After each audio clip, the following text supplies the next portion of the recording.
Christopher, when I was in Rome last and I was at the Vatican, I had a sense. I'm not a prophet. I'm not a seer. I've never been one.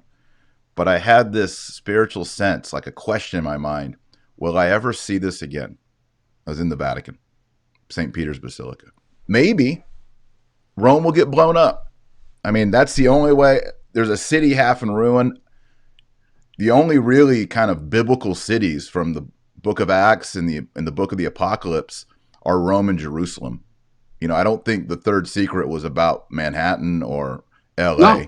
obviously. It's got to be Rome or Jerusalem, and if it's the Pope, it's Rome.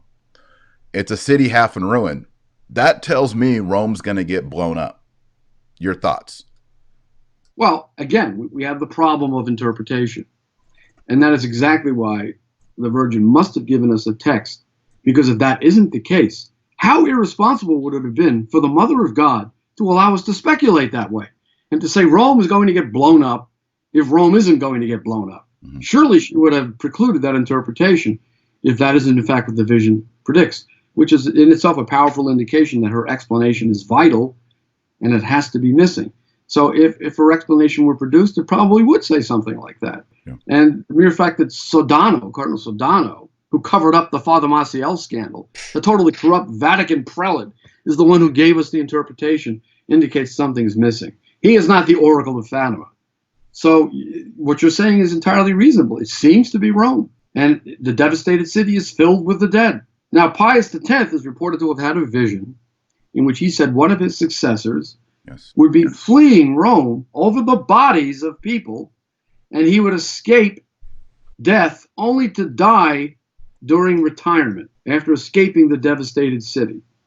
And the problem is something as momentous as that, which seems to be indicated by the vision, certainly would have been clarified by the Mother of God herself. She would not leave us to speculate about something like that. And she certainly wouldn't have left it to Cardinal Sodano to tell us what it means. That's just preposterous. So that fact in and of itself indicates we have a missing text.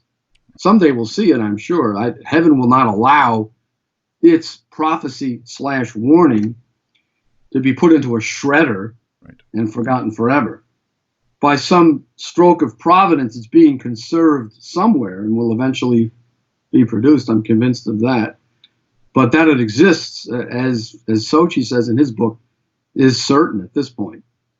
I have a moral certainty that there's a missing text. And again, I can't go into all of the evidence, but if you read my book on the subject, it piles up fact after fact after fact, more than 100 of them, all of them pointing in the same direction. And that text contains the key to our situation. It would also contain, by the way, the prescription, heaven's prescription for how we resolve the situation.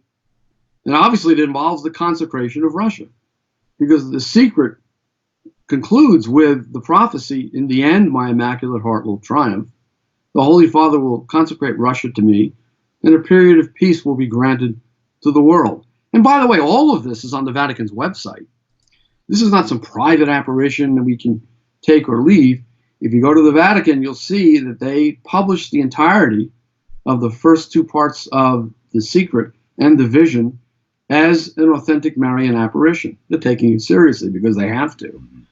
Yeah, but they're withholding from us the explanatory portion of the Third Secret. So the prophecy is of the ultimate triumph of the Immaculate Heart. When will that happen? Will it happen after a pope is executed? Outside a city filled with the dead, or before? I don't know. I don't know. Nobody knows. And that's the problem, isn't it?